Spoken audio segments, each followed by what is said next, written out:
নমস্কার, জয় হিন্দ, বন্দে মাতারাম। পরাধীন ভারতবর্ষকে স্বাধীন করার জন্য বাংলা তথা ভারতবর্ষের বহু বিপ্লবী নিজেদের আত্মবলিদান দিয়েছিলেন। শুধু পুরুষরা আত্মবলিদান দেয়নি, পুরুষদের মতন একইভাবে বাংলার বহু নারী ভারতবর্ষের স্বাধীনতাতে অংশগ্রহণ করেছিলেন এবং ইংরেজ সরকারের রাতের ঘুম কেড়ে নিয়েছিল। ব্রিটিশ পুলিশদের বুকে কম্পন শুরু হয়ে গেছিল, ব্রিটিশ শাসকদের বুকের ভেতরে মৃত্যুর বাজনা বাজিয়ে দিয়েছিল এই বাংলার নারীরা। বাংলার এই বীর বিপ্লবী বীরাঙ্গনারা নিজেদের সংসার ত্যাগ করেছিল, স্বামী এবং পুত্রকে যুদ্ধে যেতে ভারতকে মুক্তি করার জন্য পাঠিয়ে দিতেন এবং শেষ পর্যন্ত তারা ভারতের স্বাধীনতা সংগ্রামে নিজেরা সক্রিয়ভাবে অংশগ্রহণ করে। ভারত মাতার মুক্তির জন্য তারা নিজের বুকে রক্ত দিয়েছিলেন।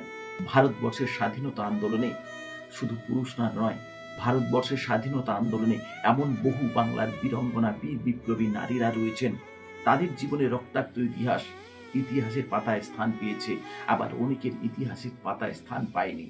ভারত মাতার মুক্তির জন্য যারা সংসার ত্যাগ করেছিল, যারা জীবন বলিদান দিয়েছিল, তাদের মধ্যে অন্যতম ছিল বীণা দাস, ননীবালা দেবী, প্রীতিলতা ওইরাদার, আভা দে, আর যার কথা না বললে নয়, তিনি হলেন মাতঙ্গিনী হাজরা। আজকের এই স্বাধীনতা মাসে বীর বীরাঙ্গনাদের জীবনের কিছু কথা, তাদের প্রতি শ্রদ্ধার্ঘ্য জানাতে চোখের আলোর এই প্রতিবেদন।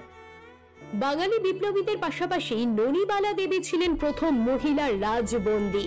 1915 সালে আলিপুর জেলে বন্দী বিপ্লবী রামচন্দ্র মজুমদারের কাছ থেকে গোপন তথ্য নিয়ে আসার জন্য তার স্ত্রীর পরিচয় দেখা করেন পুলিশের চোখে ধুলো দিয়ে। একজন বিধবা হিন্দু মহিলা হিসেবে তার এই সাহসী পদক্ষেপ ছিল অকল্পনীয়। বিভিন্ন সময় পলাতক বিপ্লবীদের তিনি নিজের বাড়িতে আশ্রয় দিতেন। পুলিশের সন্দেহ হওয়ায় তিনি পালিয়ে গেলেও পরবর্তীতে ধরা পড়ে যান। ব্রিটিশ পুলিশ তাকে অসুস্থ অবস্থায় গ্রেপ্তার করে বেনারসের জেলে পাঠায়। অকথ্য অত্যাচারের মুখেও দমে যায়নি ননীবালা দেবী। পরবর্তীকালে তাকে প্রেসিডেন্সি জেলে পাঠানো হয়। ভারতের স্বাধীনতা সংগ্রামে অবদান কম নয় কৃষ্ণনগরের বীণা দাসের। 1932 সালের 6 ফেব্রুয়ারি কলকাতা বিশ্ববিদ্যালয়ের কনভোকেশন হলে সেই সময়ের বাংলার গভর্নর স্ট্যানলি জ্যাকসনের উপর গুলি চালিয়ে গ্রেফতার হয়েছিলেন তিনি। দেশের স্বাধীনতা সংগ্রামে আভা দে কোনো পুরুষের থেকে কম ছিলেন না। তিনি তার সাহস ও শারীরিক শক্তির জোরে জীবনকে তুচ্ছ করে দেশের কাজে ঝাঁপিয়ে পড়েছিলেন। তিনি এমন একজন নারী যিনি ইংরেজ পুলিশের ঘোড়ার লাগাম টেনে প্রতিরোধ জানিয়েছিলেন। আভা দে 1930 সালে নারী সত্যাগ্রহ সমিতির সঙ্গে যুক্ত হন। দীর্ঘদিন প্রেসিডেন্সি জেলে বন্দী ছিলেন। ভারতের স্বাধীনতা সংগ্রামে যার অবদান অনস্বীকার্য, তিনি হলেন প্রীতিলতা ওয়াদ্দেদার।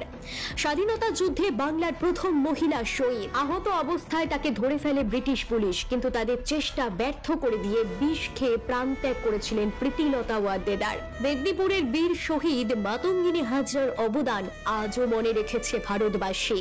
18 বছর বয়সে স্বামীকে হারান মাতঙ্গিনী এবং 1905 সাল থেকে গান্ধীবাদে অনুপ্রাণিত হয়ে যোগ দেন ভারতের স্বাধীনতা আন্দোলনে।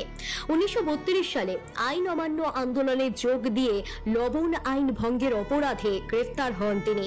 1942 সালে কুইট ইন্ডিয়া আন্দোলনে পুলিশের গুলিতে নিহত হন তিনি। মাটিতে লুটিয়ে পড়ার আগেও হাতে ধরে রেখেছিলেন জাতীয় পতাকা। ভারতীয় নাইটিঙ্গেল নামে পরিচিত সরোজিনী নাইডু শুধু একজন স্বাধীনতা সংগ্রামী ছিলেন না, খুব ভালো কবিও ছিলেন। নাইডু নামটা শুনে দক্ষিণ ভারতীয় বলে মনে হলেও তিনি কিন্তু আসলে ছিলেন সরোজিনী চট্টোপাধ্যায়। বঙ্গভঙ্গ আন্দোলনে গুরুত্বপূর্ণ অবদান ছিল তার। সরোজিনী নাইডু খিলাফত আন্দোলনের লাগাম নিয়েছিলেন এবং ভারত থেকে ব্রিটিশদের বিতাড়নে গুরুত্বপূর্ণ অবদান ছিল তার। আজকের প্রতিবেদন এই পর্যন্ত। দেখা হচ্ছে নতুন কোনো পর্বে, নতুন কোনো এপিসোডে, কোনো জানা অজানা বিষয় নিয়ে। বাংলার এই মহিয়সী বীর বীরাঙ্গনাদের প্রতি চোখের আলোর শ্রদ্ধার্ঘ্য সকলকে নমস্কার ও ধন্যবাদ। জয় হিন্দ, বন্দে মাতারাম।